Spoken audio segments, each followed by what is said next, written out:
நமக்கு இருக்கிற 1008 கடன் பிடுங்கல் தொல்லைகள், அது சம்மந்தமாக ஒரு சாமியாரை பார்க்க போகிறோம். ஐயா எனக்கு இந்த மாதிரி கடன் இருக்குது. அடாட்டாடாட்டா உனக்கு கடன் தானே இருக்குது, இதை ஃபுல்லாக நான் முடிக்கிறேன். எப்படிங்க ஐயா?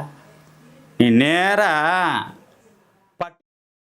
ஒரு கொஞ்சம் தூரத்தில் ஒரு கோயில் இருக்குது. ஐயா சொல்லுங்க ஐயா. அந்த இடத்துக்கு நீ போகிற. சரிங்க ஐயா. போயிட்டு ஒரு இங்கேயே ஜாமான் வாங்கினாலும் வாங்கிக்க. ஒரு எவ்வளோத்துக்கு ஐயா? ஒரு 2000த்துக்கு வாங்கிக்கியா? சரிங்க ஐயா. இதை வாங்கிட்டு என்னங்க ஐயா செய்யணும்? அங்கே போய் இதை அர்ச்சனை பண்ணு. சரிங்க ஐயா. பண்ணிட்டு வா. ஐயா கடன் அடைஞ்சிடுமா? நீ வாயா நான் சொல்கிறேன். சரிங்க ஐயா.